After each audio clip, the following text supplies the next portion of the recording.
क्रांति माना जाता है। और 1857 के भी 70-80 साल पहले बिहार में जो भागलपुर क्षेत्र है वहां बाबा तिलका मांझी ने 1780 में पहली लड़ाई देश की आजादी के लिए शुरू कर दी थी। वह आदिवासी था।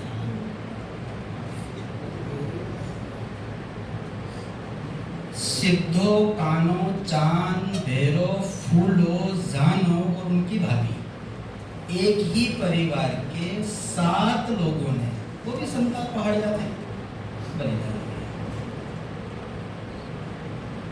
1857 की क्रांति को अंग्रेजों ने पूरी तरह कुचला, ये संदेश देने के लिए कि जो भी हमारी तरफ देखेगा उसका हश्र ये किया जाएगा। भारत के लोगों में गुलामी की मानसिकता आने लगी थी। ऐसे समय में ये जो आपका क्षेत्र है उसको वागड़ बोलते हैं, मानगढ़ का जो पहाड़ी है, 1919 के जलियांवाला बाग हत्याकांड की घटना को हम सब पढ़ते हैं। उसके भी 6 साल पूर्व, और इसमें जो बात समझने की वो बात ये है कि 1919 का जलियांवाला बाग हत्याकांड बैसाखी पर्व मनाने के लिए लोग एक पार्क में इकट्ठे हुए थे। जनरल डायर ने बिना सोचने के गोलियां बरसाई, कुछ 357 लोग भगदड़ में मारे गए। उसको हम देशवासियों को पता है।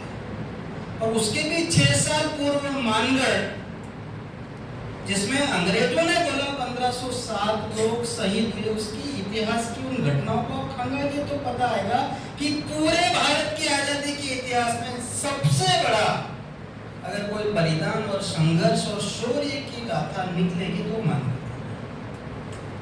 सोचिए, अंग्रेजी फौज 2000 की संख्या में आसपास की जो इनकी छावनियां थी, खेरवाड़ा वगैरह, वहां से मानगढ़ को घेरने के लिए चढ़ रही थी। तो गांव पहले से थोड़ी एकत्रित था वहां पर गांव को जब ये पता लगा कि अंग्रेज उस मानगढ़ पहाड़ी पर जो भील है उनको मारने के लिए जा रहे हैं, तो ये अंग्रेजी दस्तावेज 1,40,000 लोग उस पहाड़ी पर मौत के साथ साथ चढ़े थे। दुर्भाग्य में इसलिए कह रहा हूं कि इतिहास में उसका कहीं उल्लेख भी नहीं मिलता है। तो इसलिए अगर इस जनजाति समाज को समझना है तो उसके उस इतिहास को समझना चाहिए। ये आज का विषय नहीं है, पर मुझे लगता है थोड़ी बातें ये देश का आदिवासी समाज है कैसा, ये ध्यान में आना चाहिए। तो ऐसी लंबी संघर्ष की गाथा है पूरे इतिहास में। और मैं तो ये कहता हूँ कि पूरी इतिहास की हर आंदोलन और हर घटना में सामूहिक बलिदान की गाथा अगर आपको कहीं मिलेगी तो वो सिर्फ और सिर्फ आदिवासी समाज के उन नेतृत्वकर्ताओं में मिलेगी। सामूहिक बलिदान, और सामूहिक की 10-20 नहीं, हजारों में बलिदान देने की परंपरा आदिवासी समाज में। आध्यात्मिक दृष्टि से भी अगर आदिवासी समाज को ठीक समझने की कोशिश करते हैं तो उसके आध्यात्म की ऊंचाई भी मुझे लगता है इस भारत की सारी पंथ परंपराओं से ऊंची मिलेगी। देश का जो आदिवासी समाज है वो बदले में कुछ मांगता नहीं। हम झापा में भजन गाते हैं, कापसा कछुआ कछवी, कापसी में कापसू जलमा रहता है देता हरिनो नाम। जब दिन शिकारी आया और दोनों को पकड़ा और हांडले में रख दिया, नीचे आग लगा दी, तो गर्म पानी हुआ तो कछवी जलने लगी।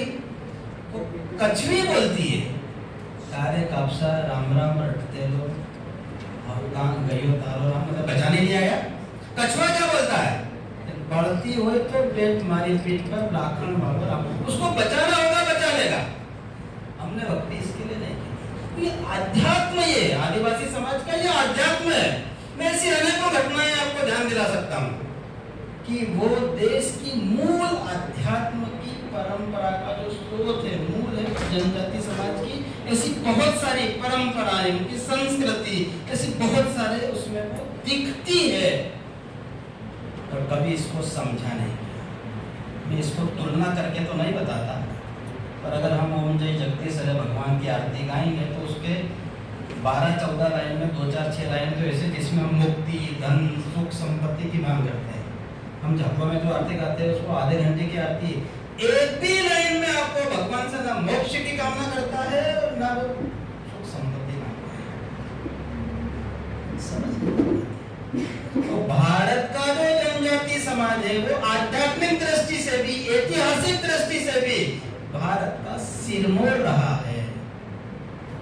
बस हम बाकी समाज ने इस बात को समझा नहीं। अंग्रेज जिस चश्मे से आदिवासी समाज को दिखाना चाहते थे, हम आज भी उसी चश्मे से आदिवासी समाज को असभ्य मानकर वैसी योजनाएं बनाने का काम कर रहे हैं।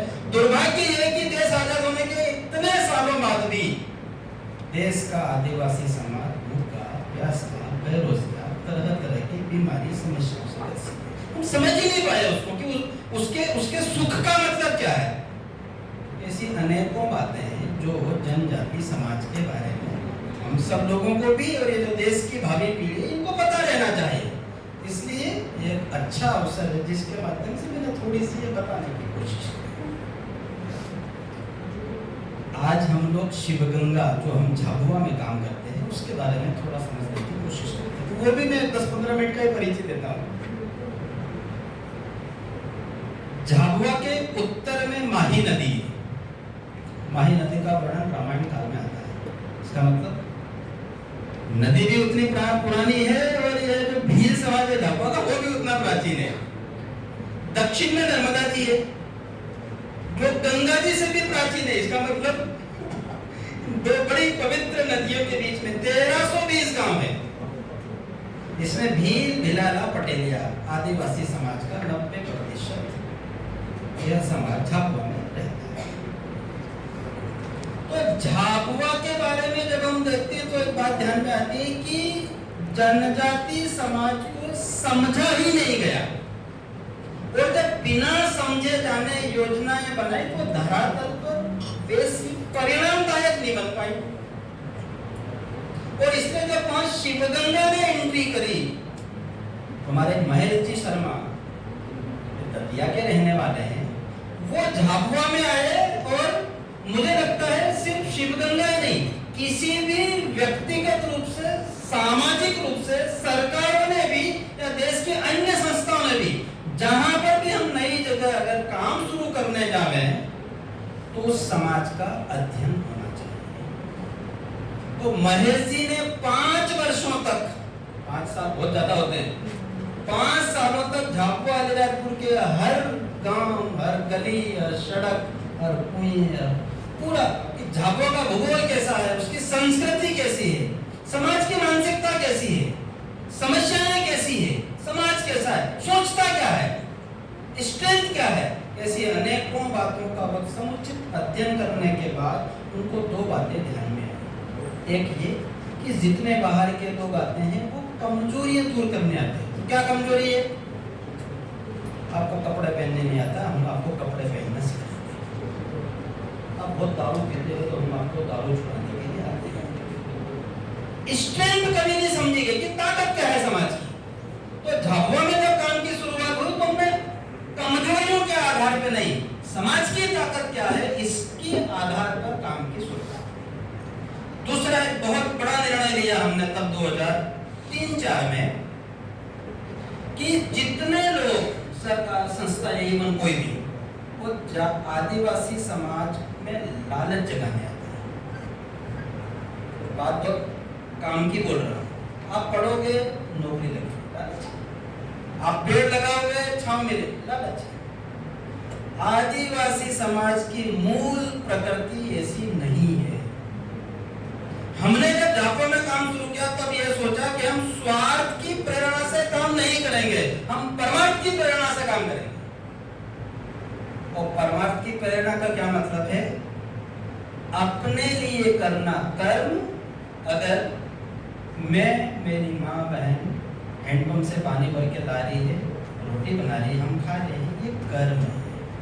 मैं अपने लिए कर रहा हूँ, मैं आरती गा रहा हूँ, अगरबत्ती, तो कर्म है। दूसरों के लिए करना धर्म।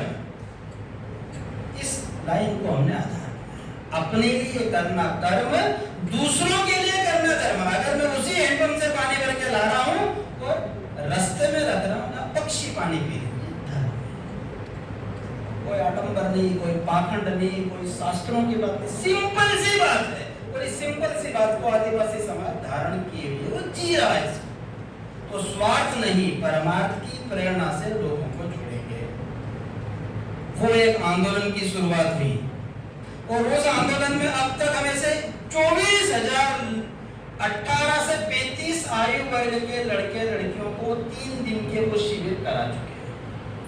पूरे झाबुआ अलीराजपुर में जो एकदम आंदोलन खड़ा हुआ दिखता है 800 गांव में, उसमें 24,000 लोग इस परमार्थ की प्रेरणा से गांव गांव में जागरण करने का काम करते हैं। तो वनांचल सशक्तिकरण वर्ग जिसकी मैं बात कर रहा हूँ, वो तो कभी आपको वहां करना पड़ेगा, मैं डिटेल में जाऊंगा तो फिर आधा घंटा देगा। वनांचल सशक्तिकरण को समझना चाहिए, बहुत जोरदार है पूरे विषय में। 3-4 साल में हमने 4-5 हजार लोगों को वनांचल सशक्तिकरण का वर्ग कराया। हमको बता दी कि झाबुआ की समस्या क्या है, पर हमने उस समस्या को हमारी तरफ से उनको नहीं बताया। उन 3-4 हजार लोगों ने बोला कि झाबुआ में हमको बड़ा दुख पानी का लगता है। एक अगर परिवार में पानी नहीं होता है तो बच्चों की पढ़ाई छुड़वाकर गुजरात या राजस्थान में मजदूरी करने जाना पड़ता है। सड़कों के किनारे, नालियों के किनारे अनेकों बीमारियां, अनेकों घटनाएं, उन सबको सहन करते हुए पूरा परिवार उधर जाता है। मजदूरी तो ज्यादा मिलती होगी झाबुआ से, परिवार पूरा अनेकों समस्याओं को जन्म देता। तो झाबुआ के लोगों ने, शिवगंगा ने 98 से काम की शुरुआत करी, 2005 में लोगों ने बोला, तब तक हमने धैर्य रखा। समाज बोले इस बात को, समाज ने 7 साल बाद निर्णय लिया कि हम पानी रोकने के काम को करेंगे। और जब पानी रोकने के काम की बात आई तो ये जो पानी रोकने का काम है, ये आंदोलन बनना चाहिए। एक गांव में करने से नहीं काम चलेगा ना, पूरे दोनों दिनों में इसका कैसे विस्तार प्रचार हो सकता है। तो गांव के एक जानू भाई बिलवाल बुजुर्ग व्यक्ति है, उन्होंने बोला हलमा बुलाना पड़ेगा। अभी मैडम जब संचालन कर रहे थे तब उन्होंने हमला बताया, तो हमला नहीं है, हलमा है। और इस हलमे को भी थोड़ा ठीक समझेंगे। देखिए आपको वो अंदर की बात, अंदर की बात क्या है हलमा? तो मैं जब एक भील होने के नाते हलमा को देखता हूँ तो मुझे क्या ध्यान में आता है कि हजारों साल पहले हमारे पूर्वज इतने दूरदृष्टि थे, तो इतने जानकार और ज्ञानी थे कि सैद्धांतिक बातों को जीवन व्यवहार में कैसे लाया जा सकता है। तो हलमा मात्र ट्रेडिशन नहीं है, हलमा पूरे समाज को संस्कारित, शिक्षित और वो सैद्धांतिक ज्ञान व्यवहार में कैसे आ जाए उसकी व्यवस्था थी, पाठशाला थी, वो सिखाने का माध्यम था। सब पूरी दुनिया बोलते पानी रोकना चाहिए, तो कोई रोकता है क्या? सरकार तो रोक रही है, समाज रोक रहा है क्या? सबको लगता है पेड़ लगाना चाहिए, पर कोई लगाता है क्या? क्योंकि वो संस्कार ही नहीं मिले हमको। वो हलमा ऐसी परंपरा जो सामूहिकता की भावना जगाती है, स्वाभिमान की भावना जगाती है, धर्म की भावना जगाते हैं, मिलकर काम करने की भावना जगाते हैं। तो झाबुआ का हलमा कैसा है? जब कोई व्यक्ति गांव में संकट में फंस जाता है, संकट में फंस जाता है और अपनी पूरी ताकत लगाने के बाद उस संकट से नहीं निकल पाता है, तो फिर वो हलमे का आह्वान करता है। और हमारे गांव के लोग निस्वार्थ भाव से, मेरी जिम्मेदारी है, इस भाव से उस व्यक्ति को संकट से बाहर निकालते हैं। ये हलमा गांव में होता था। हमने क्या सोचा कि तो जिले में हलमा कैसे हो सकता है, तो जिले का हलमा हमने शुरुआत करी और 2009-10 से लगाकर अब तक 2,60,000 कंट्रोल रेंजों का निर्माण हुआ है। एक कंट्रोल रेंज का मतलब 3 से 5 साल चलती है। एक कंट्रोल रेंज का मतलब अगर 3 महीने की बारिश में वो 10 बार भरती है तो 3.5 से 4,000 लीटर पानी धरती के अंदर जाता है। अब आप गणित लगाओ, इंजीनियर के स्टूडेंट हो, ऐसे 2,60,000 कंट्रोल रेंज झाबुआ में पहुंच चुकी है। 130 तालाब, बड़े तालाब जिसमें 12 मास पानी रहता है, बिना मजदूरी दिए लोगों ने उसको बना दिए। 190 गांव में मातावन बना दिए। तो पानी रोकने का काम पूरे 700-800 गांव में आंदोलन जैसा बनता है। और जब थोड़ा आगे बढ़े तो 900 गांव में हमने 900 वाचनालय की स्थापना करी। और जब आगे बढ़े तो हमने एक माता वन विकास शिविर की, पानी के साथ जंगल भी लगना चाहिए। देखिए बड़ी जोरदार बातें। पूरी दुनिया ग्लोबल वार्मिंग नाम के विकराल समस्या से जूझ रही है, उनके पास कोई सोल्यूशन नहीं है। हर बार वो एसी रूम में, कभी पेरिस में, कभी अमेरिका में बैठ के चिल्लाते हैं कि ग्लोबल वार्मिंग बढ़ रहा है, दुनिया खत्म हो जाएगी, गर्मी बढ़ रही है, प्राकृतिक संतुलन बिगड़ गया, पेड़ लगाने पड़ेंगे। ऐसा हर व्यक्ति उसमें कितने सालों से चिल्लाता है। और झाबुआ में भीलों की एक माता बनकर, माता वन परंपरा क्या है?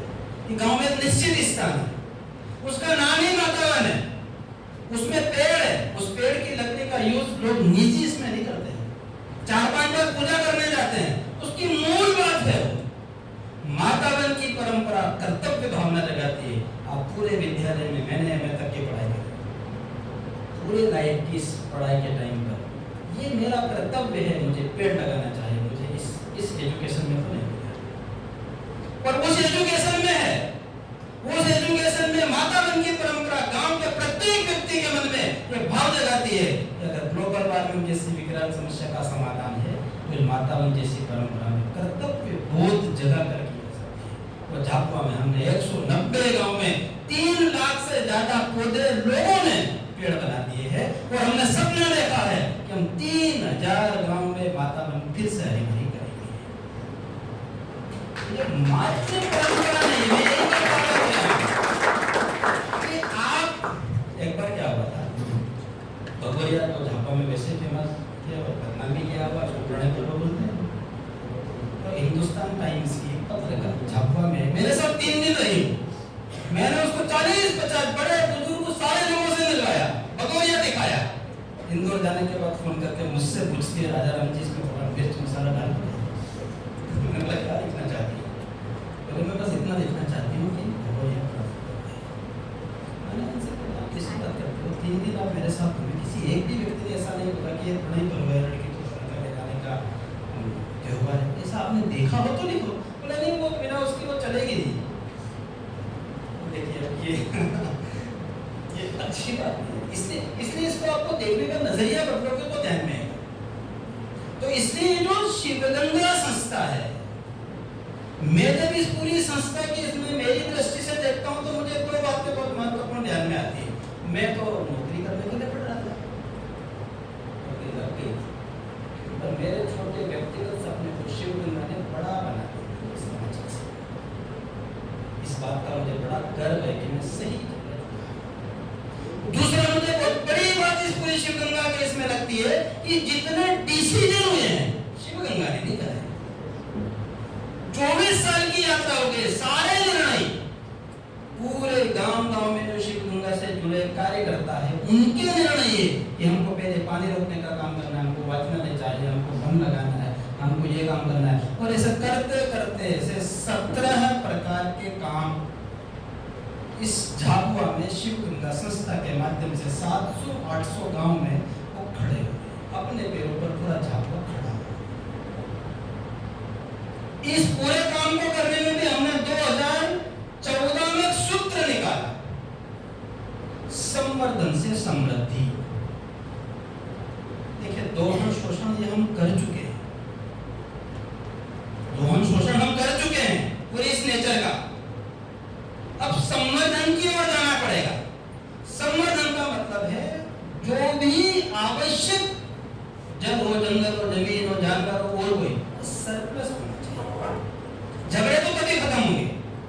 अगर आपके दाहोद में जितने लाख या हजारों की जनसंख्या होगी और आपको ध्यान में आ जाए कि साल भर में इतना पानी चाहिए, तो जितना चाहिए उससे डबल टिबल की व्यवस्था हो, उसको हम संवर्धन कहते हैं। जितने ऑक्सीजन के लिए जंगल चाहिए उससे डबल है, उसको हम संवर्धन कहते हैं। तो झाबुआ में 2014 में हम सारे लोगों ने मिलकर संवर्धन से समृद्धि, इस राह पे हमने आगे बढ़ना शुरू किया। और हम 17 प्रकार के काम जो लोग उसको चला रहे हैं वो हम लोगों ने वहां पर करना शुरू किया। तो ये जो 17 प्रकार के काम है वो झाबुआ में इन 24 सालों में प्रत्यक्ष रूप से जो शिवगंगा इसके पहले करके देखे, मुझे ध्यान में है हमारे जो महेश जी है वो तो ब्राह्मण है, वो जहाँ गुरुकुल धर्मपुरी का है, अभी आप लोगों के यहाँ से कुछ गुरुजन वहां देखने गए थे तो उन्होंने तो विकसित रूप देखा है। 2011 में वहाँ एक छोटी झोपड़ी थी जिसमें 8-10 लोग से ज्यादा बैठ नहीं सकते, हम वहां सोते थे। तो जब ये बातें ध्यान में है कि पूरे झाबुआ के जो ग्रामीण जनजीवन है उनके विकास के मायने क्या है, जमीन कम होती जा रही है, जंगल कम होता जा रहा है, जानवर कम होता जा रहा है, नौकरियां कम होती जा रही है, ये तो हम सब जानते हैं ना बात, हम पढ़े लिखे लोग। मुझे एकदम बहुत फैक्ट तो नहीं पता, पर पिछले साल झाबुआ में जो वर्ग 3 की जो नौकरियां निकली थी 250 पद थे, शायद 3-4 लाख आवेदन आए थे। शायद 10-12 साल बाद क्या कंडीशन बनेगी पता नहीं, आप ज़्यादा सोच सकते हो। मैं जिस गांव में रहता हूँ, मेरे पिताजी के पास 10 बीघा जमीन थी, हम पिताजी समेत 5 लोग के 4 भाई, पिताजी हमने बंटवारे के 1.5-2 बीघा जमीन मिली है। हम सब भाइयों के 2-2 दिन बच्चे हैं, 10 साल बाद बड़े होकर बोलेंगे जमीन दे दो, आधा बीघा मिलेगी। थोड़ी कल्पना करिए। एक बोचका करके गांव है, सरकार ने 40 साल पहले बड़ा तालाब बनाया था, 15 गांव को पानी पिलाता था।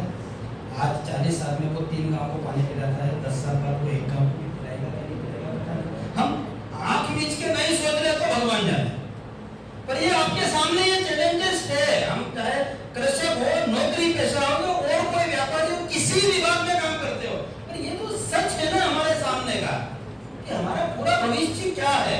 मात्र पैसा ये तो नहीं हो सकता, इसके अलावा भी जीने के लिए बहुत आवश्यक चीजें लगती है। तो झाबुआ में इन सारी चीजों का बस समग्रता से हम लोग सोच विचार कर आगे बढ़ने का काम करते हैं। इन सारी बातों को समझते हुए इस बार हमने एक कार्यक्रम प्लान किया है। कार्यक्रम का नाम है ग्राम समृद्धि का नवकुंभ। ग्राम समृद्धि का नवकुंभ, एक कुंभ तो वो होता है जो भी 144 साल बाद चल रहा है प्रयागराज में, भारत की मूल आध्यात्मिक केंद्र का वो है, सो तो होना ही चाहिए। पर मुझे ऐसा लगता है कि इस भारत की समृद्धि में एक किसान का योगदान है, व्यापारियों का योगदान है, शिक्षकों का योगदान है, साइंटिस्टों का योगदान है। ऐसे सारे लोग जो सच में इस देश की उन्नति में अपना योगदान दे रहा है, कभी इनका मिलन नहीं होता है। देश को चलाने वाले, पढ़ाने वाले यही लोग हैं, इनका कभी नहीं होता है। तो भविष्य में ये कुंभ कैसा रूप लेगा, इस कल्पना को ध्यान में करते हुए हमने एक स्टार्टिंग करी है कि हम झाबुआ में ग्राम समृद्धि का नवकुंभ करके देखते हैं। इन 24 साल में वहां 17-18 प्रकार के जो काम ध्यान में आए हैं वो झाबुआ के प्रत्येक गांव में कैसे होने लग जाए, इन बातों का ध्यान में रखते हुए पिछले 2 महीनों से शिवगंगा के कार्यकर्ता जो गांव-गांव में फैले हैं वो हर घर जाकर आधा घंटा बैठकर उनसे बातचीत करते हैं। 800 गांव में हम 35,000 कार्यकर्ता परिवारों को आमंत्रण देंगे। 35,000 में से कुछ लोग उसमें जो आना चाहते हैं 200 रुपया देकर अपना रजिस्ट्रेशन करवाना, 200 रुपया देंगे। हमको 8-10 हजार लोग आ जाएंगे ऐसा लगता है। ये 8-10 हजार लोग 3 दिन 3 रात एक साथ 800 गांव के रहने होते हैं। ये क्या करेंगे, आज से 10 साल पहले मेरा गांव कैसा था, आज मेरा गांव कैसा है। 2011 में झाबुआ की जनगणना में 12 लाख लोग थे, 2021 में 22 लाख हो गए हैं।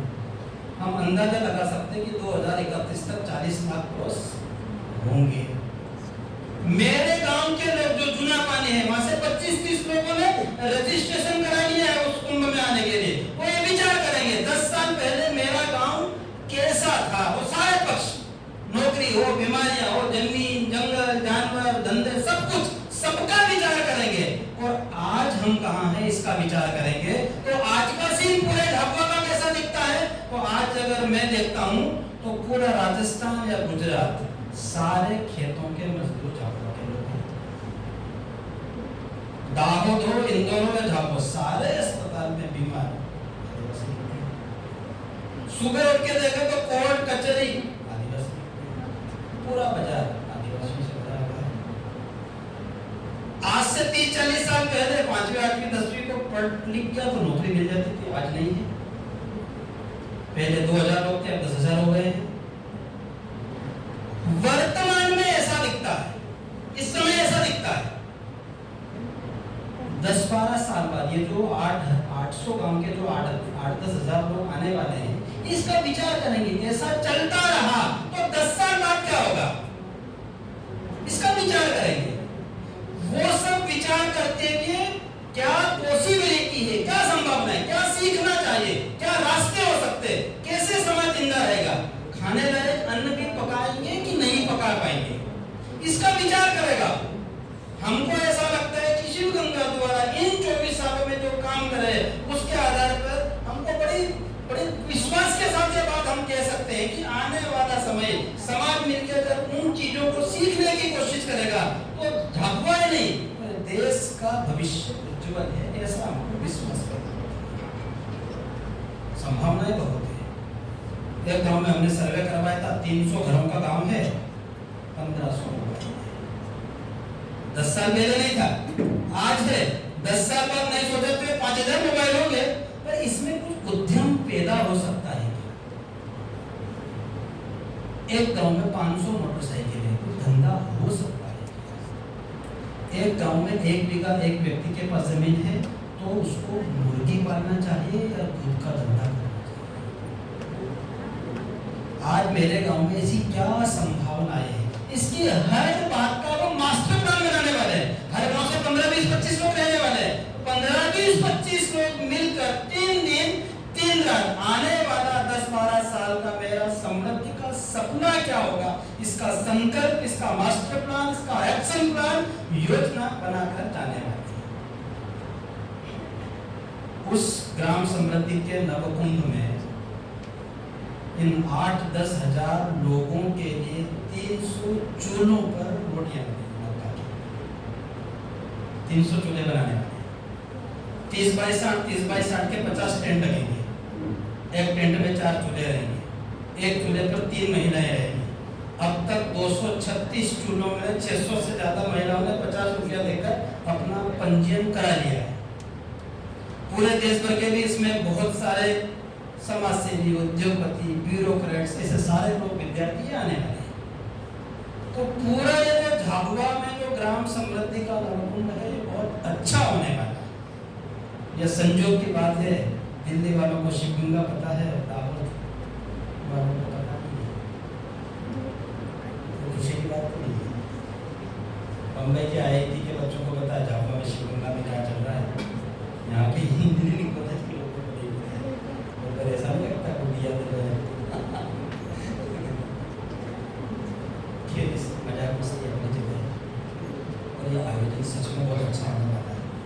हमको तो इतने वर्ष काम करने के बाद कोई लाभ नहीं मिलता, और हमने तो इस पूरे काम में एक हमारे पूरे काम का नव विज्ञान नाम का आयाम भी। नव विज्ञान देखिए, वैज्ञानिक खोज इतनी आसानी से नहीं होती, पूरी जिंदगी कमाना होती है, तब जाके साइंस कुछ खोज करता है। इतनी सस्ती नहीं है। पर देश आजाद होने के मैं वही बात बोलता हूँ कि 70 साल बाद जो टेक्नोलॉजी डिजाइन करने वाले लोग हैं, वो झाबुआ का गांव का आदमी कैसी रोटी खाता है पता नहीं कर पाया। अब ये कितनी बड़ी चूक है। उज्ज्वला की जरूरत है, गैस टंकियां चाहिए, लकड़ियां जो खत्म, पर वो जो बर्नर की डिजाइन हुई है वो शहरी क्षेत्र के हिसाब से उसमें फुल्का तो बन सकता है, मक्का की रोटी। इतनी बात समझने की थी, हम 75 साल में नहीं समझ पाए। इस बर्नर का वो थोड़ा बड़ा कर देते तो बहुत यूजफुल होता। ये नव विज्ञान में हमारा देश फेल है, क्योंकि आप भी उसी इंजीनियरिंग के लिए आपको करने के लिए बहुत सारा काम है। जितने भी अपने पूरे ऐसे अंचल में जितनी टेक्निकल नई चीजें डेवलप हो रही है, डिजाइन बन रही है, साइंस आ रहा है, ये यूजर फ्रेंडली कैसे हो सकता है? अब ये गांव के किसान का काम तो नहीं है, तो हम जैसे लोगों का काम है। रिसर्च की बात है, समझने की बात है ये। तो हम सब मिलके बहुत सकारात्मक पहल करने के लिए शिव गंगा से जुड़ सकते हैं। कोई बॉन्डिंग नहीं है, हमको कोई फॉर्म नहीं भरवाते, आप जब चाहो तब आ सकते हैं, स्वागत है। हम मिलकर ही भारत की उन्नति में नई भारत दिखे, इसकी जरूरत है। परंपरागत ज्ञान और नया ज्ञान, इसके मेल से विकसित भारत कैसे होगा, इस बारे में सोचना चाहिए। हमारे जमीन के अनुरूप का जो ज्ञान है और आपका ये जो नई पढ़ाई का ज्ञान है, इसके मेल से बहुत कुछ चीज हो सकता है, सोल्यूशन इसमें से निकल सकता है। तो ग्राम समृद्धि नवकुंभ में मैं आपको आमंत्रित करता हूँ। नवकुंभ में बाहर देश भर के लोग क्यों आ रहे हैं, कैसे आ रहे हैं, उनका कैसे होगा, इस बात को थोड़ी देर समझने के लिए हमारे बीच में डॉक्टर धनश्री जी है। धनश्री जी, आप खड़े हो, मैं आपका परिचय भी कराता हूं। धनश्री जी नागपुर की रहने वाली है।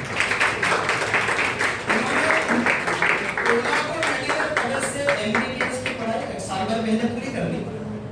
कोरोना के समय आपका लॉकडाउन में आपका आना हुआ और यहाँ रह गए, तो शिव गंगा में 6 महीने रह गए। तब से इस परिवार के साथ जुड़ गए। कोरोना के समय आप और आपके और डॉक्टर साथी ने यहाँ आकर बहुत बड़ा काम किया। 940 गांव में 40,000 मेडिकल किट, उसे कम पिक पॉइंट पर थे। 3300 लोगों को इन्होंने उस पूरे अभियान में चलाया, सफलतापूर्वक अभियान।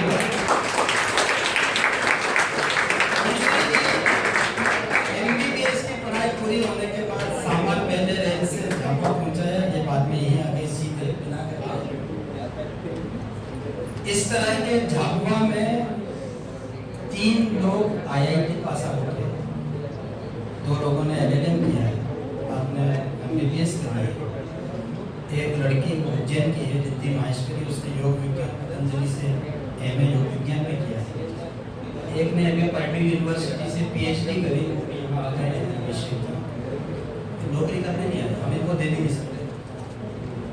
शुद्ध रूप से झाबुआ में जो काम चल रही है उसकी महत्ता क्या है, देश के संदर्भ में, सारी विषयों के संदर्भ में, तो सोच समझकर जीवन का एक बड़ा निर्णय किया कि नौकरी नहीं करना, यही काम करना। बड़ा निर्णय, बड़ा घर छोड़ के, सुख सुविधाएं छोड़कर, नौकरी का मोह छोड़कर, यहाँ जो झाबुआ में चल रहा है वो ऐसा क्या था, कितने बड़े निर्णय करने के लिए इनके मन में आया।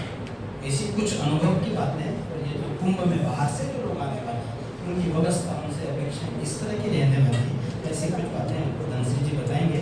इतनी बात कहकर मेरी बात को मैं पूरी करता हूँ।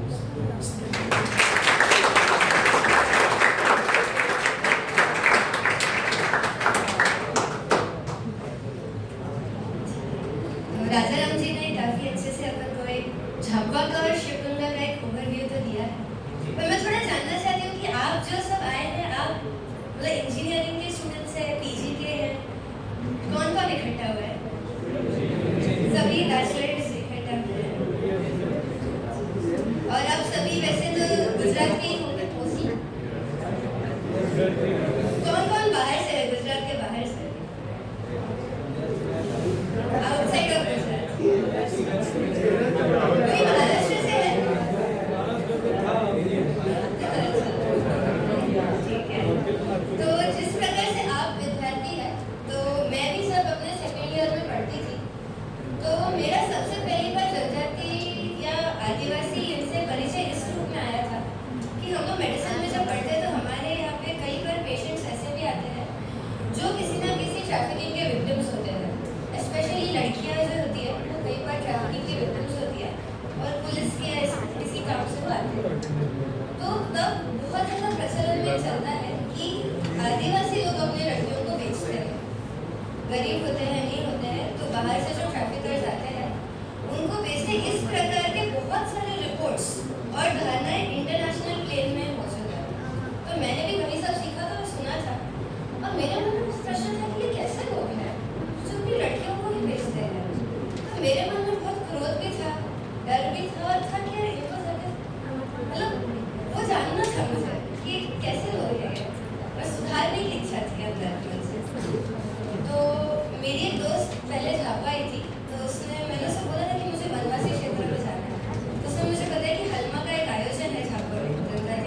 बाकी के लोग आए, उन्होंने मुझसे बातचीत की, उन्होंने सब परिवार को बताया ये आए हैं, दीदी आए हैं, अपने साथ। तो इट वाज अनसेड कि मैं उधर ही रात रुकूंगी। तो कुछ बोला नहीं, रात हो गई, बिस्तर जमा दिया, सो गए। अगले दिन उनकी किसी जगह शादी थी, घर के परिवार के मेंबर जैसे ही मुझे शादी में ले गए, पूरा रेडी करके ड्रेसअप करके ले गए। तो मैंने जो वहाँ पे प्रेम पाया, मतलब मुझे एक पल के लिए भी नहीं लगा कि मैं बाहर से कोई आई हूँ। इतना वेलकम, इतना प्रेम, ये मैंने अपने पूरे जीवन में शहर में नहीं देखा। जो मैंने वहाँ के घर व्यक्ति में देखा, मतलब शहर में लिटरली मैं भी अगर हूँ तो मैं आईफल से पहले देखूंगी और सोचूंगी यार दरवाजा खोलना है कि नहीं खोलना है। तो इस प्रकार में यहाँ के समाज में जो प्रेम है वो बहुत नेक्स्ट लेवल है, बहुत अद्भुत है। जब मैं गाँव में वहाँ पे घूम रही थी तो कई बार लड़कियों की सेफ्टी को लेकर बातचीत होती है। तो वहाँ पे मैं घर में थी और एक 8वीं 9वीं में पढ़ने वाली लड़की थी और रात को 2 बज गए थे। तो वो रात के 12 बज रहे, बहुत सुंदर आवाज़ थी। तो मैंने उसको पूछा कि ये कहाँ बज रहे हैं? तो उसने बोला कि दीदी 2 पहाड़ी पार वो एक बज रहा है वहाँ पे, तो आप चलोगे देखने? मैंने बोला 12 बज गए रात के, लड़कियाँ थोड़ी बाहर जाएगी, सेफ थोड़ी होता है। तो वो मेरी तरफ देख रही थी कि बाहर जाने में क्या दिक्कत है। तो उसके माँ के पास गई और उसने बताया माँ को कि हम दीदी को लेके जा रहे हैं। तो हम पूरा अंधेरा टॉर्च की बैटरी में कैसे कैसे तो जा रहे हैं, मेरे हार्ट बीट्स फुल दुर होते जा रहे हैं। और हम वहाँ पे गए तो वहाँ पे पूरे ग्रुप ऑफ गर्ल्स थे, बहुत थोड़ा हेजिटेट कर रही थी, पर वो लड़कियाँ मस्त गई, मिली, राम राम किया, वो नाचने लग गई। फिर उन्होंने मुझे बिठाया, पूछा कहाँ से? अच्छा बेटा यहाँ से। और इतने कैजुअल, इतने सहजता से हम वहाँ पे रह के आए कि मतलब वहाँ पे एक पल भी आपको रहते हुए नहीं लगता कि यार उस प्रकार से अनसेफ है कुछ भी नहीं। ऐसा समाज की कल्पना तो मैंने सिर्फ अपने मन में की थी कि रहा मैं एक समय जो उस प्रकार का रहा हूँ, पर वो जीता जाता मुझे झापा में उस समय देखने लगा। तो इस प्रकार की कई सारी स्ट्रेंथ्स जो है, हम जब विद्यार्थी आते हैं बाहर से तो हम यहाँ देखते हैं और आते तो उस भाव से कि हमें यहाँ के लोगों को सुधारना है, पर वो भाव लेके चलते हैं कि वास्तव में हमें नहीं बहुत कुछ सीखना है। जैसे राजाराम जी बता रहे थे कि हलमा करके परंपरा होती है, तो इस हलमा का निमंत्रण देने घर घर जाते हैं। तो ऐसे ही एक घर में जाना हुआ, तो उस घर में एक दादी थी और उनके बच्चे थे। झापा में मजदूरी का दुख एक बहुत बड़ा है। यहाँ पे ऐसा होता है कि एकदम रेडी कैश अवेलेबल नहीं होती है, कोई भी बीमार पड़ जाता है तो बड़ा खर्च आता है और उसके लिए फिर उनको छोटे छोटे कर्ज लेने पड़ते हैं। और इन कर्ज पे जो ब्याज है, मतलब जो इंटरेस्ट रेट है, वो 100 to 150% है एंड कंपाउंड इंटरेस्ट है, नॉट सिंपल इंटरेस्ट। तो एक बार एक व्यक्ति ने कर्जा ले लिया तो उसका इंटरेस्ट ही भुगतना डिफिकल्ट है, प्रिंसिपल अमाउंट तो सोच ही नहीं सकते। तो he is trapped in a debt cycle. इस प्रकार से छापा का हर परिवार इसमें जूझता है और इसको डेट को प्रीपे करने के लिए उनको मजदूरी करना पड़ता है। मजदूरी के लिए कई बार गुजरात, कोटा, राजस्थान, महाराष्ट्र आते हैं और यहाँ पे उस प्रकार की पीड़ा भरी काम की जिंदगी जीते हैं। तो उस घर से भी जो सभी युवा थे वो गए हुए थे, एक दादी और छोटे बच्चे 10-12 थे। तो जब हम हलमा का निमंत्रण देते हैं तो एक 20 रुपये का बंधन शुरू होता है। हम बोलते कि आप आइए हलमा के लिए, तो उन डेली बेसिस से फिर भी उनका 2 दिन का वो पूरा छोड़ के वो आते हैं। इस प्रेरणा से आते हैं कि हमारी धरती माता प्यासी है और उसका प्यास बुझाना चाहता है। 80 किलोमीटर 70 किलोमीटर दूर से भी आते हैं, जिनको खुद उस पानी का कभी लाभ नहीं होने वाला, तो वहाँ पे श्रमदान करके वो आते हैं। तो उस दादी माँ से हमने वैसे ही बातचीत की, उनको निमंत्रण दिया और वो बोले कि 20 रुपये का बंधन शुरू। तो बोले बेटा हमारे घर में अभी ये नहीं होती, घर में कैश नहीं भी अवेलेबल होती। फिर हमने बोला ठीक है कोई दिक्कत नहीं, आप बस हलमा में आइए करके।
अब जैविक दवाई जितनी तब आती थी उसके हिसाब से किया, पर वो नहीं हो पाई थी। और एक किसान के लिए उसका क्रॉप उसके बच्चों जैसे होता है, वो धीरे धीरे उसको पालता पोसता है और वो उसी में उनके पूरे आगे के साल का जीवन निकलना था, जो भी उससे वो इनकम मिल रही थी।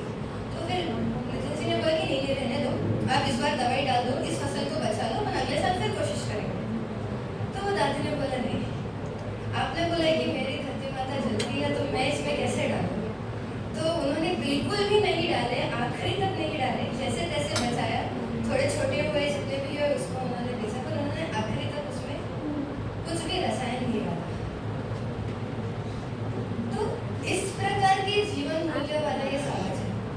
मैं अलीराजपुर जो जिला है नर्मदा नदी के पास, वहाँ पे टेरेन इतना रॉकी है कि एम्बुलेंस जा ही नहीं सकती, इम्पॉसिबल है। तो वाटर एम्बुलेंसेस होती है नर्मदा नदी से। तो मैं भागी एक गाँव में थी, वहाँ नेटवर्क भी नहीं आता, और एक महिला थी, वो फुल 9 months फुल प्रेगनेंट थी और उसको लेबर पेन शुरू हो गया रात को, और ले जाना था और पूरा ब्लीडिंग भी स्टार्ट हो गया और एकदम ऐसा माहौल हो गया। और मैं भले फुल डॉक्टर थी, मैं एकदम स्ट्रेस्ड आउट हो गया और मैं सोच रही थी मेरे को ओटी चाहिए, ये चाहिए, टेबल चाहिए, सिजर चाहिए, सब चाहिए। और फिर जब मैंने बच्चे को पैल्पेट किया तो वो उल्टा था, ब्रीच जिसको बोलते हैं, उल्टा था। और उल्टे को डिलीवर करना ऐसे इसमें तो इम्पॉसिबल है, मतलब अकल्पनीय है। तो वहाँ के गाँव में ओहड़ी करके होती है, जो वहाँ की ट्रेडिशनल ओहड़ियाँ हर जगह अलग अलग होती है, जो वहाँ की पुरुष भी हो सकता है, स्त्री भी हो सकती है, जो जिनको डिलीवरी आती है।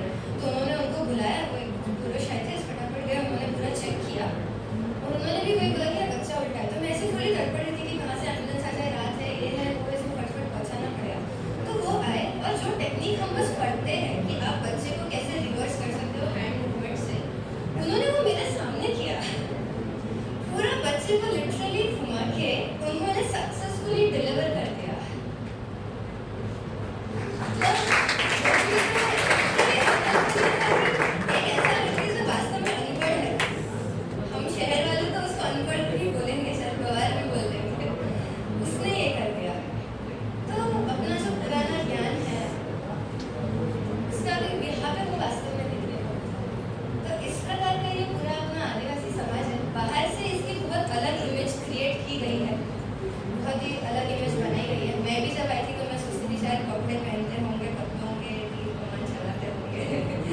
पता नहीं हो जिंगल लगा तो हमने सब सुना है, फायर प्लेस के आसपास करते होंगे।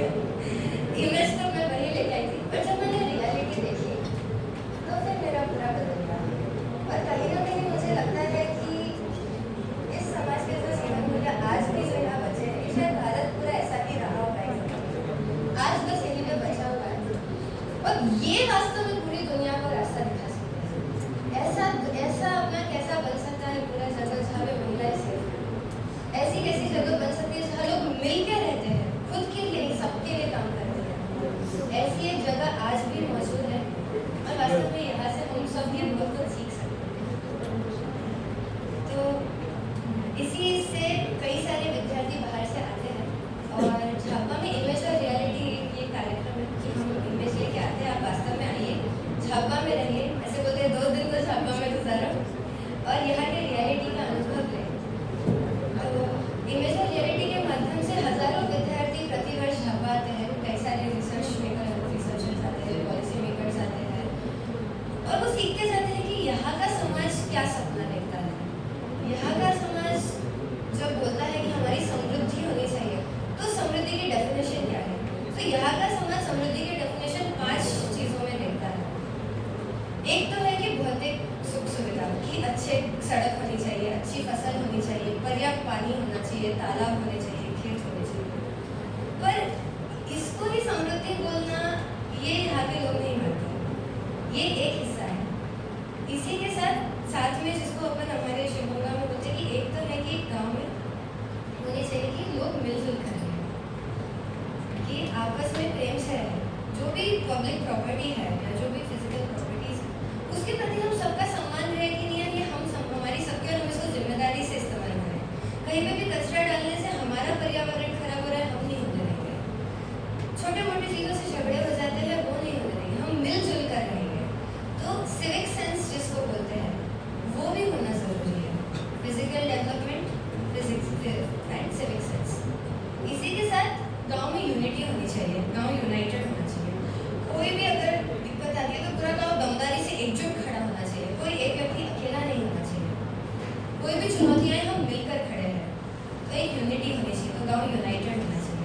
दमदार होना चाहिए। इसी प्रकार से गांव ज्ञानवान होना चाहिए, वाइज होना चाहिए। नॉलेजेबल होना एक है, पर वाइज होना चाहिए कि जो पुराना ज्ञान है और जो आज का नया ज्ञान है, इसके मेल से हम कैसे आगे बढ़ें। नई टेक्नोलॉजी जो आज निकल रही है वो हमारे ग्रास रूट्स में रूरल अप्रोप्रिएट कैसे हो सके, इस पे यहाँ के ही युवा सब मिलकर विचार करें और उसको आगे बढ़ाएं। तो इस प्रकार से एक गाँव ज्ञानवान भी होना चाहिए, वाइज होना चाहिए, और साथ में गाँव परोपकारी होना चाहिए। मतलब अपन उसको बोल सकते हैं कि फिलैंथ्रोपिक, इंग्लिश का उसका एग्जैक्ट ट्रांसलेशन नहीं है, पर फिलैंथ्रोपिक होना चाहिए कि मेरे गाँव में समृद्धि आ गई, इससे मैं खुश नहीं होना चाहिए। सभी गाँव में समृद्धि आ जाए, इसमें मैं कोशिश करूँ, ऐसा सोचने वाला गाँव होना चाहिए। तो जब गाँव में ये पांचों चीज़ें आ जाएंगी, तब जाके हम बोलेंगे कि हाँ यार, हमारा गाँव समृद्धशाली है। और यही आधार है सस्टेनेबिलिटी का। जब हम बोलते हैं कि सस्टेनेबल डेवलपमेंट क्या है, तो सस्टेनेबल डेवलपमेंट के मूल में आता है कि सेल्फ एस्टीम आता है, जिसको कि अपन बोलते हैं कि मैं जो हूँ, अगर मैं अपने आप को ही नहीं सामने पेश कर पा रहा, अगर मैं अपने आप की ट्रू आइडेंटिटी को ही मुझे छुपाना पड़ रहा है, तो मैं अपने रूट से कट जाऊँगा। तो इसीलिए मेरा अपना खुद से, खुद के समाज के और खुद के परंपराओं के प्रति जो जुड़ाव है वो बहुत जरूरी। तो हम उसको उस रूप में देखते हैं कि सस्टेनेबिलिटी के लिए अपने रूट से कनेक्शन बहुत ज़रूरी होता है, और इसी के आधार पर वो काम यहाँ पे भी शुरू है। और इसमें एक जो नवकुंभ कार्यक्रम अभी राजाराम जी बता रहे थे, तो इसमें वास्तव में बाहर से भी बहुत सारे आने वाले हैं अतिथि, जिसको अपने नवकुंभ समागम हो रहा है। तो ये नवकुंभ समागम 1, 2 और 3 मार्च को है, और उसमें लगभग 300-400 बाहर से अतिथि आएंगे। वो अतिथि कुछ कॉर्पोरेट्स है, कुछ रिसर्चर्स है, कुछ एकेडमिशियंस है, कुछ स्टूडेंट्स हैं, कुछ पॉलिसी मेकर्स हैं, जो एक साथ आके इस बात को विचार करेंगे कि झापा ने तो एक पहल उठाई है holistic rural development, sustainable development की, और आगे तो बढ़ चुके हैं। पर ये जो रास्ता इन्होंने निकाला है, क्या वास्तव में ये पूरी दुनिया के प्रॉब्लम्स का एक सोल्यूशन बन सकता है? क्या ये ग्लोबल प्रॉब्लम्स का एक आंसर बन सकता है? और इस मूवमेंट, शिवगंगा मूवमेंट में हमारी क्या रोल हो सकती है? हम इसमें अपने शहरों में रहते हुए, अपने इस जीवन में रहते हुए हम किस प्रकार से कंट्रीब्यूट कर सकते हैं? ये पूरी टीम मिलकर इस 3 दिनों में इसका विचार करके, ये टीम भी आगे के 12 साल की एक योजना और प्लानिंग बना के जाए। ऐसे बोलते हैं कि परमार्थ की प्रेरणा जो है वो वास्तव में माता पिता अपने बच्चों में इनकलकेट करते हैं। तो शिवगंगा झापा में भी राजू महेश जी वो ऐसा बोलते हैं कि हम जो भी हम कमाते हैं, जो भी आय हमारा है, उसका जो 70% हिस्सा होता है वो हमारे लिए होता है, अपना घर परिवार जीविका सब चलाने के। 20% अपने माता पिता के लिए होता है, और 10% समाज का होता है, क्योंकि हम एक अकेले नहीं, हम समाज से ही हैं। तो समाज को वापस देना, ये हम सबकी जिम्मेदारी है। तो उसको अपन PSR बोलते हैं, पर्सनल सोशल रिस्पॉन्सिबिलिटी। हम सभी का एक सामाजिक दायित्व है। तो भले आप 10 रुपये कमाओ, उसमें से आप पर 1 रुपये का समाज का दें, तो इस प्रकार का कोई रहता है। तो इसमें अलग अलग ये बाहर से आएंगे, तो पूरे शिवगंगा और झापा की ओर से मैं आपके कॉलेज और पूरे आप सभी विद्यार्थियों को, प्रोफेसर, सबको आमंत्रण देना चाहती हूँ कि आप भी ये जो पर्व मन रहा है नवकुंभ के रूप में, आप सभी भी इसमें आए और इसका भाग बने। जो अपना महाकुंभ बन रहा है, हो रहा है, उसकी अगर अपन थोड़ी कल्पना करके देखें, तो वो लगभग एक वैसा है जैसे कि बोलते हैं कि मायावी नगरी, जहाँ पर पहले कुछ भी नहीं था, फिर अचानक बस गई, जिसमें 1 करोड़ लोग रहते हैं, 40 दिन के लिए बसते हैं, 40 करोड़ मेहमान अतिथि आते हैं, और 40 दिन खत्म होते पर अचानक पूरी गायब हो जाती, पूरी नगरी चली गई। ऐसी एक ये मायावी नगरी हर 144 ईयर्स में आती है और फिर गायब हो जाती है। तो 1 करोड़ आबादी अगर हम सोच के देखें, तो बहुत सारे यूरोपीय देश तो 1 करोड़ आबादी के है ही नहीं। मुंबई और ऐसे कुछ ही अपने शहर है जो 1 करोड़ से ज़्यादा है। ऐसे किसी देश में अगर आप लॉ एंड ऑर्डर जो पुलिस है उसको हटा दो तो कितना भगदड़ मच जाएगी। वहाँ पे वैसी कोई लॉ एंड ऑर्डर नहीं है, पूरी टेम्पररी व्यवस्था है ना, कोई ऐसी परंपरागत नहीं है। वहाँ पे जब कोई शहर बनता है तो उसकी सिविल इंजीनियरिंग कितनी ज़्यादा होगी,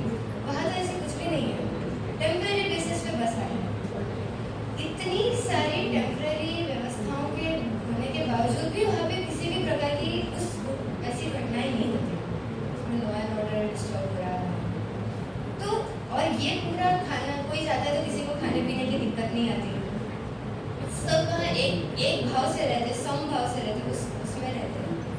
तो ये कैसे होता है? इतना बड़ा मैनेजमेंट, और जो मैनेजमेंट वाले बाहर के जो लोग हैं वो भी बहुत अपनी पढ़े लिखे पढ़े हुए तो नहीं होते हैं, फिर भी ये कैसे होता है? ये वास्तव में सोचने वाली बात है। इसी का अनुभव झाबुआ में हलमा जो होने वाला है आखिरी 3 तारीख को, ऐसा ही होता है कि पिछले 2023 वाला हलमा में 40,000 लोग जब आए थे तो कोई उनको मैनेज करने वाला नहीं था। एक जगह भोजन का भोजन कर रहे हैं, पहाड़ी पे चढ़ रहे हैं, सबके हाथ में वो गेती और फावड़ा है क्योंकि वो गड्ढे खोदने वाले, पर किसी को किसी का लग नहीं रहा है। छोटे बच्चे हैं, महिलाएं, सब आराम से एक टेंट में रह रहे हैं। और सुबह ऐसा हो गया था कि 4 बजे उठाना था नितिन जी को ही, और स्पीकर्स लगाए थे कि 40,000 लोगों को एक साथ उठा देंगे, नहीं तो पूरा डिस्टर्ब हो जाएगा। तो उसी समय लाइट चली गई, तो 40,000 लोगों को उठाना है और 1 घंटे में उनको फ्रेश करके भेजना, नहीं तो पूरा कार्यक्रम लेट हो जाएगा। तो नितिन जी एकदम ये हो गए, पीछे मुझे इधर उधर एक व्यक्ति को उठाया, क्या करूँ, थाली बजाओ। और 5 मिनट बाद जब वो वापस मुड़ के देखे तो पूरा निकल पड़ा। जिस एक को उठाया तो उसने बाजू वाले को उठाया, उसने बाजू वाले को उठाया, उसने उसको उठाया। ऐसे करते करते करते 10 मिनट में से सब अपने दातुन लेके निकल चुके थे। तो इस प्रकार की स्ट्रेंथ या आध्यात्मिक स्ट्रेंथ आज भी इसमें रहती है। तो इस सबको भी देखने के लिए और समझने के लिए आप अवश्य आए। इसमें स्टूडेंट्स के लिए अपन हर साल एक इंटर्नशिप लॉन्च करते हैं, जनरल इंटर्नशिप जो अपन ने इस बार की। इसमें देश भर से, शिमला से, सिक्किम से, तमिलनाडु से, गुजरात से भी अलग अलग ऐसे राज्यों से विद्यार्थी आए और वो 1 हफ्ता वहाँ रहे, गाँव में रहे, समाज के स्ट्रेंथ्स को समझा, उनको समझा। अभी वो सभी आने वाले हैं 22 तारीख से, और इस पूरी व्यवस्था में मैनेजमेंट कैसे होता है वो सीखने समझना, और इसका हिस्सा है वॉलंटियर्स बन के आने वाले। ऐसे ही बहुत सारे IITs, IIMs, इन सब से भी विद्यार्थी आते हैं कि ये मैनेजमेंट और ये पूरा कैसे होता है, ये सीखने समझने के लिए। तो इसी प्रकार से एक इंटर्नशिप भी अपन ने लॉन्च की हुई है, जिसको अपन ने ग्राम समृद्धि नमको इंटर्नशिप बोला है, जो 22 तारीख से लेके 22 फरवरी से लेके 4 मार्च तक रहेगी। तो इसमें भी मेरा आप सभी से निमंत्रण है कि आप सभी भी इस इंटर्नशिप में अवश्य भाग लें। 10 दिन का अवधि है, पर ये 10 दिन ऐसा पाठ पढ़ा देते हैं, ऐसी नई अनुभूतियाँ दे देते हैं जो जीवन भर अपने साथ रहते हैं। तो आप में से जो भी इंटरेस्टेड है, आपसे फॉर्म में लिंक शेयर करेंगे, इस बेसिक डिटेल्स का प्लेटफॉर्म है ताकि हमारे पास वो जानकारी आ जाए। तो आप सभी अवश्य इसमें आएँ और इस प्रकार का अनुभव लें। और आपके लिए तो बहुत पास में है, दावत से तो उतना दूर नहीं है। तो आप सभी इंटर्नशिप के रूप में एज इंटर्न्स इसका पार्ट बने, गांव में भी रहेंगे और इस नवकुंभ के पर्व को भी साथ रहेंगे।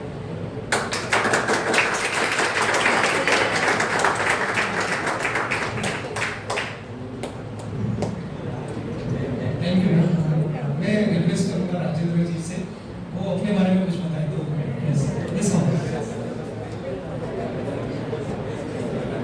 राजेंद्र जी टिंडोर का परिचय दो।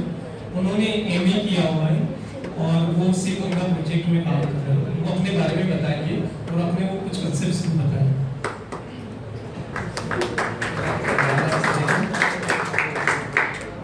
जैसे तो सारी बातें हो गई है। मैं ऐसे झाबुआ के पास में ही 22 किलोमीटर दूर गांव में सालरपाड़ा गांव, वहाँ का रहने वाला हूँ। तो मैं ऐसे बचपन में ही जब तीसरी चौथी में पढ़ता था तो पिताजी मजदूरी पे रहते थे। मुझे एक दूर एक आश्रम है, गुरुकुल टाइप ही आश्रम है, वहाँ पे पढ़ने छोड़ दिया था। तो इंदौर के जैन समाज के माध्यम से वो ऐसा चलता था आश्रम। तो वहाँ पे हर महीने पढ़ाई तो बहुत अच्छी होती थी, पर हर महीने इंदौर के कुछ लोग आते थे और कभी कपड़े देते थे, कभी समोसा और ये सब दे के जाते थे। पर वहाँ एक कार्यक्रम हर साल स्वतंत्रता दिवस और गणतंत्रता दिवस मनाते हैं। तो 26 जनवरी का बड़ा कार्यक्रम रहता था उस स्कूल से। तो वहाँ कार्यक्रम हो रहा था, तो हम लोग अलग अलग अतिथि आए हुए थे, उनसे बातचीत करते थे और भोजन परोसते थे। तो वहाँ पे एक अतिथि ने बोला कि तुम क्यों परोसने लगे, ऐसे करके अपमानजनक बातें भी करी और ऐसा हो गया था। तो ऐसा मुझे लगा था कि हम सब इतने समय से साथ में रहते, उन्होंने ऐसा कहा। तो उस समय फिर मुझे ध्यान में आया था कि वो जो कपड़ा देते थे, वो जो खाना लेकर देते थे, तो किसी भिखारी को देते इस भावना से वो देते थे।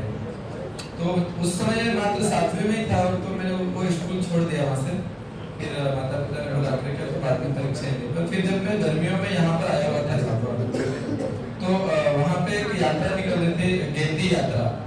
तो हमारे गांव में भी वो यात्रा आई हुई थी, तो वो शिवगंगा के माध्यम से निकल रही थी। तो ऐसे मेरा भी उसमें जाना हुआ। घर वालों ने, काका ने बोला कि वहाँ पे एक यात्रा आई हुई है तो उनको भोजन देने जाना है। तो राजा राम जी ने बताया था माता वाली स्थान, उस स्थान पे वो कार्यक्रम था।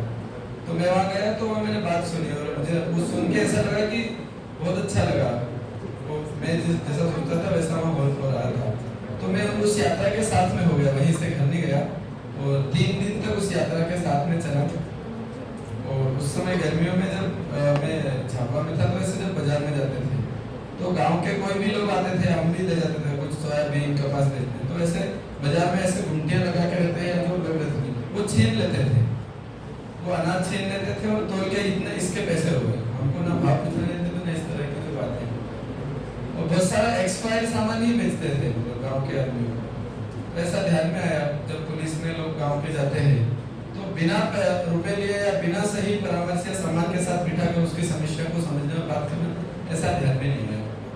फिर ऐसे ही जब अस्पताल में जाना हुआ तो जिस गांव के व्यक्ति को कोई तंत्र नहीं पता हो, कहाँ पर्ची कटाना हो, कौन सा कहाँ सीटी स्कैन कराना हो, कहाँ पे एक्सरे कराना हो, कौन सा डॉक्टर किस बीमारी का इलाज करता है, ये जानकारी नहीं है। उस व्यक्ति को दिन भर लाइन लगना पड़ता है, सिस्टम नहीं पता उसको, और उसको गाली दे के बात करते हैं, अपमानजनक शब्दों से ही बात करते हैं, कल आ जाना, परसों आ जाना, ऐसा करते हैं। और जब भी कोई नगर का व्यक्ति जाता है तो उसको लाइन लगना नहीं पड़ता। तो ये बड़ा मैंने देखा बहुत सारे अस्पतालों में, झाबुआ जिला अस्पताल में। तो मुझे तो पहला व्यक्ति ऐसा मिला था जो गांव के लोगों को अच्छा बोल रहा है, गांव की परंपराएं अच्छी है, गांव अच्छे है, लोग अच्छे, ऐसा बोलने वाला। तो वो श्री महेश जी शर्मा थे वहाँ पर। तो फिर मुझे लगा कि यहाँ काम किया जा सकता है। तो फिर ऐसे 8वीं की पढ़ाई तो मेरी सीहोर में थी, सीहोर में हुई, वहाँ सीहोर डिस्ट्रिक्ट है मध्य प्रदेश में। तो माता पिता मजदूर में थे तो वहीं ऐसे ले गया था। फिर 9th से पूरा समय शिवगंगा के साथ रहकर पढ़ाई करी। तो अभी झाबुआ में एक बड़ा काम है, वो काम पे मैं काम देखता हूँ, इमेज वर्सेस रियलिटी आया कि जो देश भर के जो बाहर के लोग हैं वो झाबुआ को कैसा सोचते हैं। तो उनको झाबुआ बुलाते भी है और गांव-गांव में भेजते हैं, गांव-गांव में रुकाते हैं, गांव की परंपराओं से परिचित कराते हैं, गांव के लोगों का जीवन मूल्य, उनके व्यवहार, उनके अध्यात्म और उन सब चीजों को।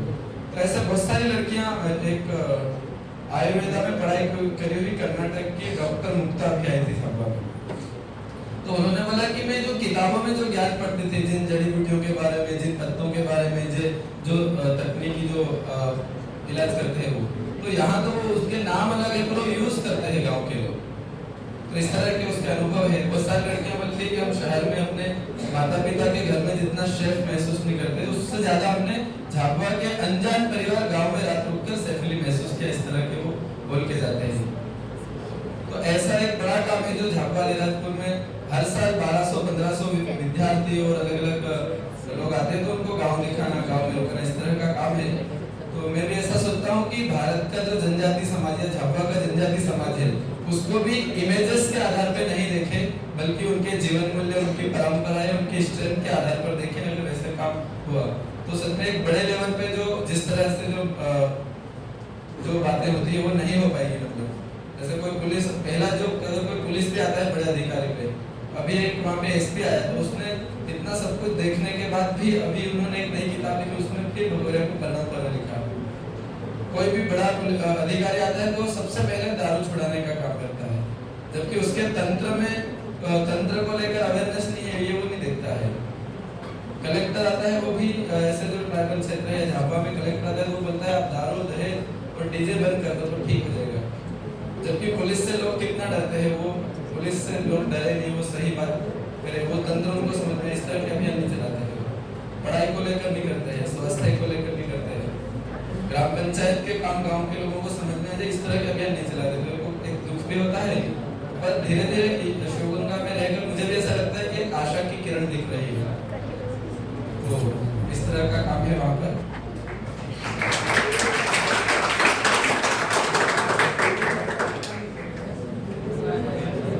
Thank you, Rajendra ji. Now the session is open for the question answer. मुझे आपसे एक क्वेश्चन है राजाराम जी से। हम लोग देखते हैं कि लीडरशिप बहुत बड़ा लीडरशिप एक एक्सपीरियंस है। तो सबसे ज्यादा ऐसा होता है कि आपने जो 25,000 लोगों को एक साथ में इकट्ठे किए, बहुत बार क्या होता है, बहुत लोग हमारे साथ में जुड़ते हैं लेकिन कुछ लोग हमारे साथ में नहीं जुड़ते। तो इसका मतलब है कॉन्फ्लिक्ट मैनेजमेंट। तो लोग मैनेजमेंट में ये सिखाते हैं कि जो लोग हमारे साथ में नहीं जुड़ते उसको कैसे जुड़ाना। तो वो इसमें आपने क्या किया था और इसमें आपके क्या विचार हैं?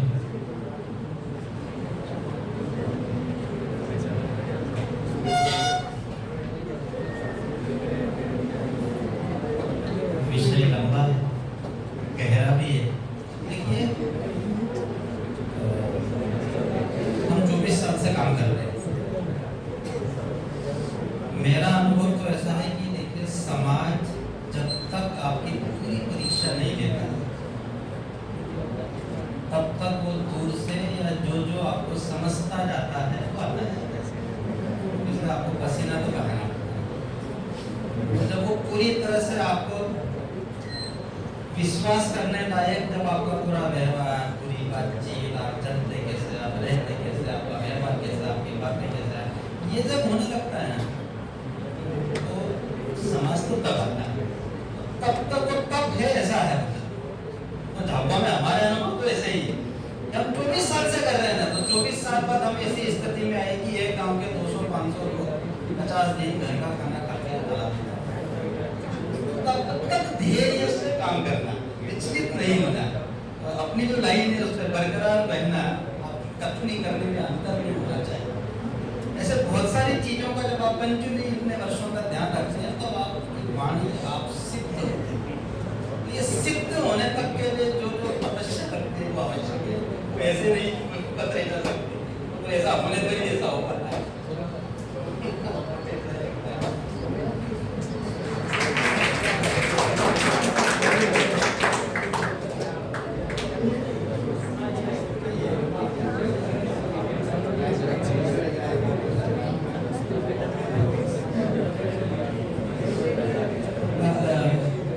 ठीक है, ऐसे बहुत ज्यादा इस तरह की बातें हमसे लोग पूछते भी हैं।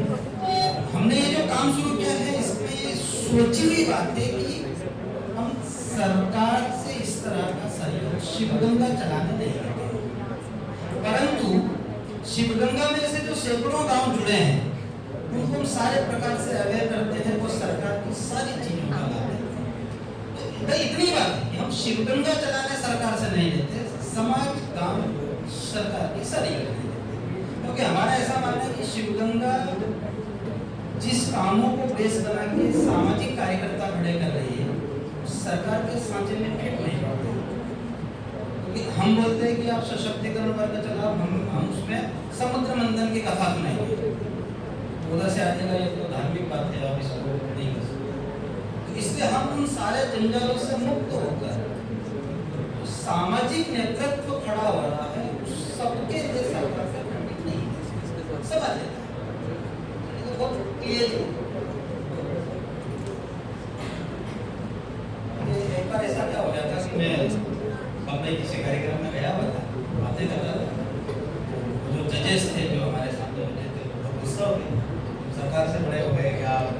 मैंने उनको एक ही बात देखिए, अगर मैं कह रहा हूँ कि पेड़ लगाने का सरकार से तो लेना चाहिए, पर वैसे काम में नहीं लेना चाहिए। इसलिए नहीं,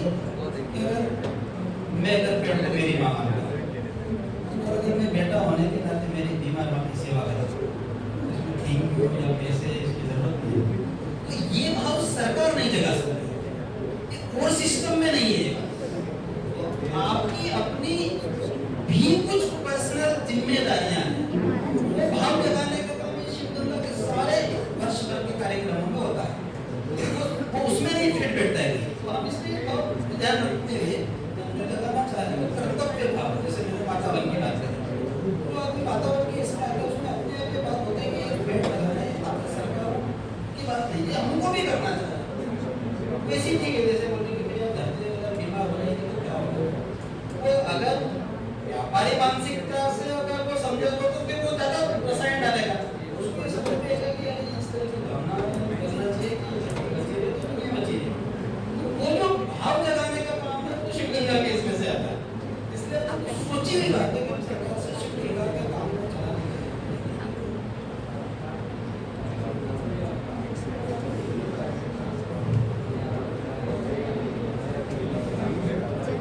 हाँ, मैं कह रहा हूँ, तो मुझे लगता है फिर अब तक ये मिशन चेंज हुआ चुका होता।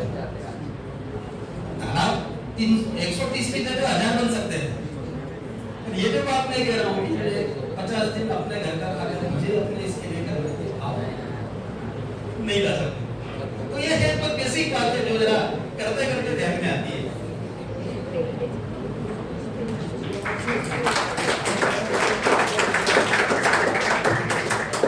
एक और क्वेश्चन है कि आपने जो बोला कि हम यहाँ से एक नया 12 साल में एक गांव जैसे बदलेगा, तो आपके चैलेंजेस, आप क्या क्या चैलेंजेस, उसमें क्या क्या चैलेंजेस आने वाले हैं, या आपको तो पता होगा क्या क्या चैलेंजेस आ सकते हैं, उसका सॉल्यूशन आप कैसे निकालेंगे? पहले चैलेंजेस के बारे में। ग्राम स्तर पर बहुत सारी बातें होती हैं। राजनीति को एक झगड़ा है, अलग अलग पंथ संप्रदाय को एक झगड़ा है, पूरे समाज में धीरे धीरे जब संस्कार खत्म होते जा रहे हैं तो लालच बढ़ता जा रहा है, वो एक टास्क है। ऐसी बहुत सारे चैलेंजेस शिवगंगा के कार्यकर्ता होने के नाते मुझे ध्यान है, पर फिर भी मेरा ऐसा मानना है कि देखिए हम अभी ऐसे जितने बातों पे काम करते हैं तो हमारा ऐसा सोचना है कि एक गांव अगर 200 घर है और उस 200 घरों में से मात्र 30-40 लोग, ज्यादा नहीं, 3%, ये 3% लोग अपने गांव के लिए जीने का संकल्प ले लें, लड़ाई झगड़ा कोर्ट कचहरी ठीक होने की शुरुआत हो सकती है। इसलिए जब आपको तो ऐसा ही है कि वो तो गाली दिया ना सर, वो तो कॉमन बात है, इसका अलग से कोई ऐसे रास्ते नहीं, वो तो आप चलते जाते हैं तो सब चीजें आती है, पारिवारिक आती है, आर्थिक आती है, वो सब चीजें होती है। मैं कह रहा हूँ पर ऐसा कि ये तो 30-40 लोगों का समूह अगर एक गांव में खड़ा होता है तो अपने गांव के सारे डिसीजन ठीक कर दे। समस्या नहीं है कि मतलब मैं कोई जैसे गिराऊं तो और 50 नहीं करेंगे, वो तो होगा ही, मान के करना चाहिए कि उसी के साथ काम है, समाज ऐसा ही है, इसीलिए तो करना पड़ रहा है। और बोलना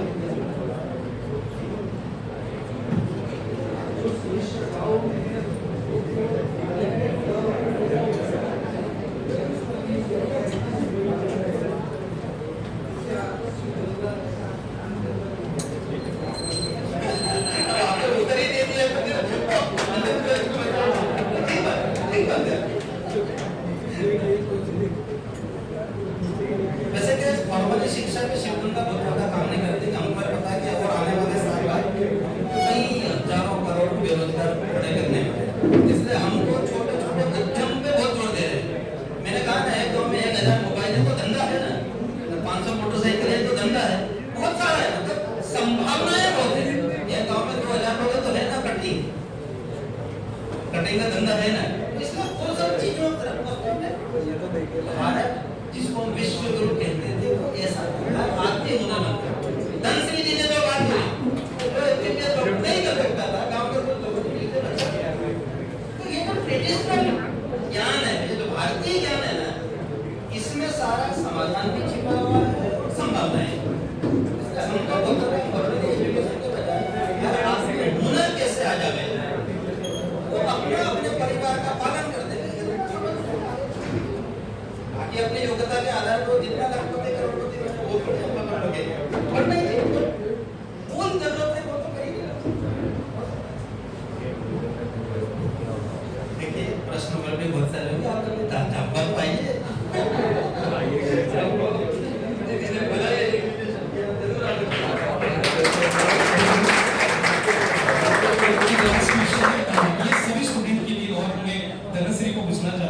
क्योंकि सब लोग जैसे हमारी एक एस्पिरेशन होती है, हम इंजीनियर बनते हैं, डॉक्टर बनते हैं, तो सबकी एक एस्पिरेशन होती है कि डॉक्टर बनने के बाद, इंजीनियर बनने के बाद हम लोग अपना कमाएं।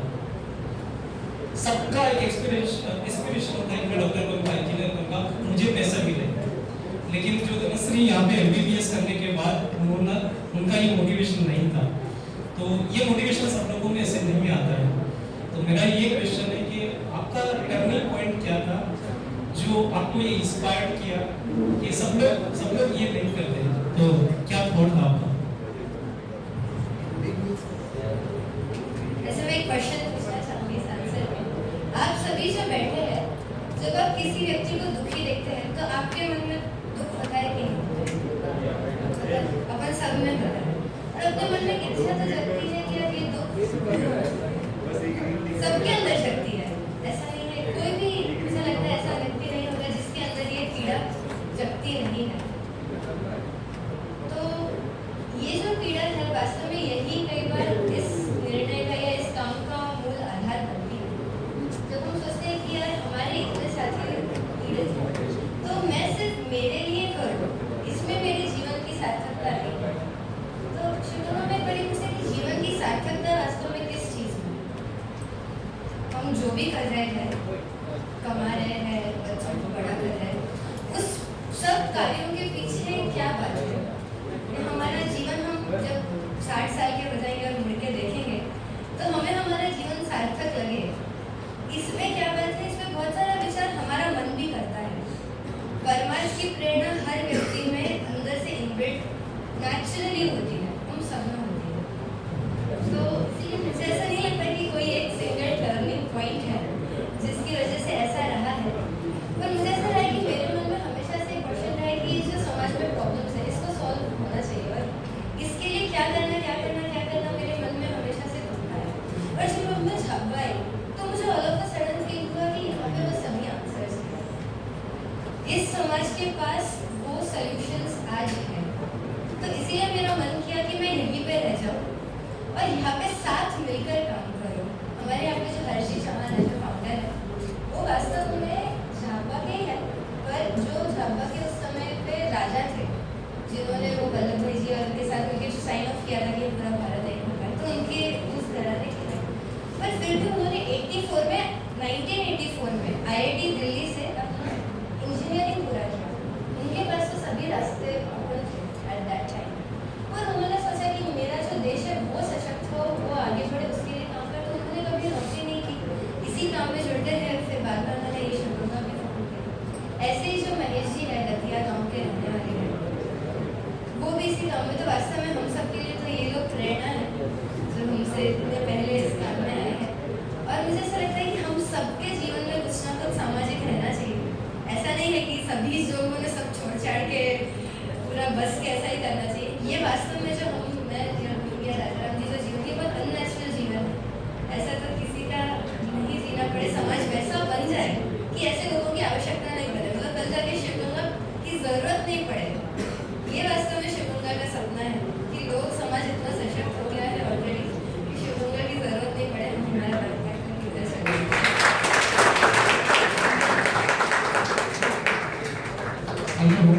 Answer now will be having the word of thanks और उसके बाद हम लोग डाउनस्टेयर जाएंगे फोटो लेके and will complete the session.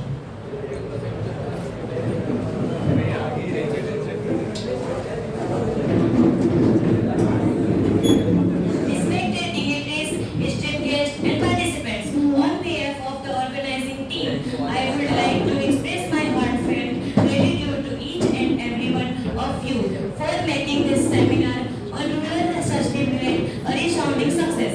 First and foremost, I would like to extend my sincere thanks to our esteemed speaker, Shri Rajaramji Katara, for sharing their valuable insights and experience of your thoughts and provoking session has inspired us to work towards creating a more sustainable future for our rural communities. I would like thank you the IIC GIC Club of Government Engineering College Dahod and the training and placement cell for their tireless efforts in organizing this seminar. For teamwork and coordination has been exceptional, and we appreciate all that you have does not make this event possible. And last but not least, I would like to thank all participants who have joined us today. Your active participation has made this seminar a truly enriching experience. Thank you.